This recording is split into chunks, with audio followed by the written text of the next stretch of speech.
আসসালামু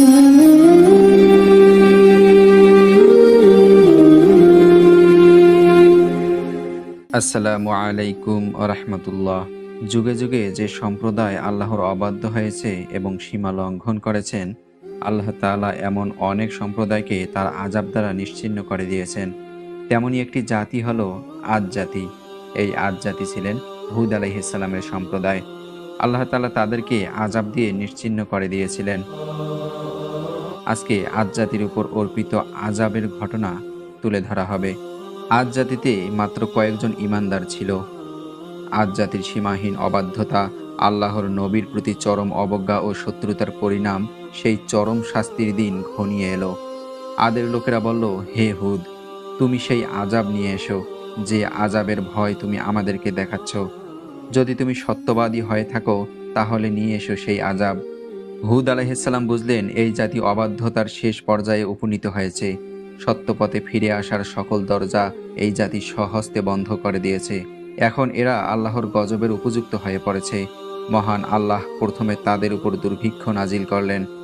একেবারে গজব না দিয়ে, তাদেরকে ধ্বংস না করে দিয়ে তাদেরকে অবকাশ দিলেন। দুর্ভিক্ষের কবলে পড়ে আদ জাতি ভীষণভাবে বিচলিত হয়ে পড়ল। হুদ আলাইহিস সালাম তাদেরকে এ সুযোগ গ্রহণ করে সত্যের পথে ফিরে আসার আহ্বান জানালেন। আদ জাতির লোকেরা নবীর কথায় কান দিল না। তারা আরও প্রবলভাবে নবীর বিরোধিতা করতে লাগলো। আল্লাহ পাক এমন আসমানি গজব অবতীর্ণ করলেন যে আদ জাতি ইতিহাসের কল্পকাহিনীতে পরিণত হলো। প্রচণ্ড ঝড় শুরু হলো। সে ঝড় 7 রাত 8 দিন যাবৎ প্রবাহিত হয়েছিল।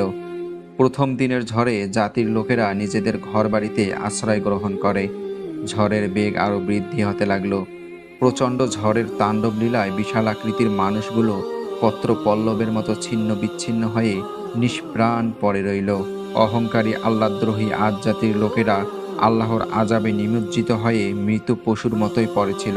তাদের গোটা জনপদের অবস্থা এমন আকার ধারণ করেছিল যে মাত্র ঘণ্টা কয়েক পূর্বেই যে এখানে কোনো জনপদ ছিল, কোলাহলপূর্ণ মানব বসতি ছিল, তা আর কোনো চিহ্ন অবশিষ্ট রইল না। গোটা নগরী এমনভাবে ওলট পালট হয়ে গিয়েছিল যে মানুষ বসবাসের কোনো চিহ্ন ছিল না। অনেক গবেষকগণ মনে করেন ধ্বংসপ্রাপ্ত লোকের সংখ্যা ছিল 3-4 হাজার। লূত আলাইহিস সালাম এবং তার অনুসারীদেরকে আল্লাহ পাক নিজ কুদরতে রক্ষা করেছিলেন। কুরআনের ভাষায় শাস্তির প্রচণ্ডতার নিদর্শন রয়েছে আদের ঘটনায়। যখন আমি তাদের বিরুদ্ধে প্রেরণ করেছিলাম বিধ্বংসী বায়ু, এটা যা কিছুর উপর দিয়ে বয়ে গিয়েছিল তাকে চূর্ণ বিচূর্ণ করে দিয়েছিল। আদ সম্প্রদায় সত্য প্রত্যাখ্যান করেছিল, ফলে কি কঠোর হয়েছিল আমার শাস্তি ও সতর্কাবলী। ওদের উপর আমি প্রেরণ করেছিলাম এক ঝঞ্ঝা বায়ু, এক চরম দুর্ভাগ্য দিন। মানুষকে তা উৎখাত করেছিল উন্মূলিত খেজুর কাণ্ডের ন্যায়। কি কঠোর ছিল আমার শাস্তি ও সতর্কবাণী। আদ জাতি ধ্বংসপ্রাপ্ত হয়েছিল এক প্রচণ্ড ঝঞ্ঝা বায়ুতে, যা তিনি ওদের উপর প্রবাহিত করেছিলেন 7 রাত 8 দিন বিরামহীনভাবে। এই পৃথিবীতে আল্লাহর বিধানের বিরোধিতা করে যখন কোনো সম্প্রদায় ধ্বংস হয়ে যায়, তখন তারা কোনো সাহায্য পায় না। তেমনি কিয়ামতের দিনও তারা কোনো সাহায্য পাবে না। পৃথিবীতে তাদের ভাগ্যে লাঞ্ছনা ব্যতীত আর কিছুই জোটে না। আল্লাহর ইসলামের সাথে বেয়াদবি করার কারণে মহান আল্লাহ তাদেরকে যে পরিণতি করেছিলেন তা পরবর্তী মানুষের জন্য শিক্ষণীয় বিষয় হিসেবে উল্লেখ করেছেন। আদের জাতির ঘটনায় তাদের উপর এমন অকল্যাণকর বায়ু প্রবাহ করা হয়েছিল যে তা যে জিনিসের উপর দিয়ে প্রবাহিত হয়েছিল তাকেই পচা হাড়ের মতো চূর্ণ বিচূর্ণ করে দিয়েছিল। যে জাতির একজনের দৈহিক শক্তি ছিল বর্তমান মানুষের 17 জনের শক্তিরও অধিক, যারা পাহাড় খোদাই করে নানা ধরনের শৈল্পিক কর্ম করতে পারদর্শী ছিল।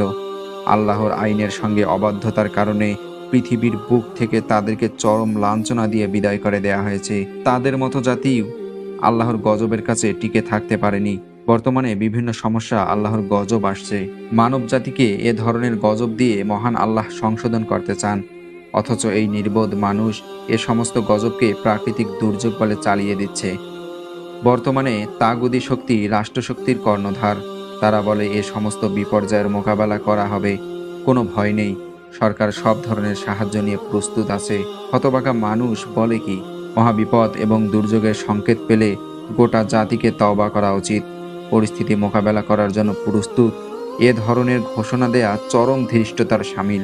অতীত ইতিহাস থেকে শিক্ষা গ্রহণ করা উচিত যে আল্লাহ গজবের মোকাবেলায় কোনো কিছুই টিকে থাকতে পারে না। কাউমে সামুদ সহ বিভিন্ন জাতি যে কারণে আল্লাহর গজবে নিমজ্জিত হয়ে নিশ্চিহ্ন হয়ে গেছে, ওই সমস্ত কারণ বর্তমান জাতির ভিতরেও বিদ্যমান। আল্লাহর কাছে তওবা করে আল্লাহর বিধানের দিকে প্রত্যাবর্তন করা বুদ্ধিমানের কাজ।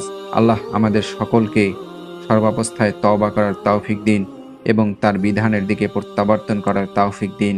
আসসালামু আলাইকুম আ রহমতুল্লাহ।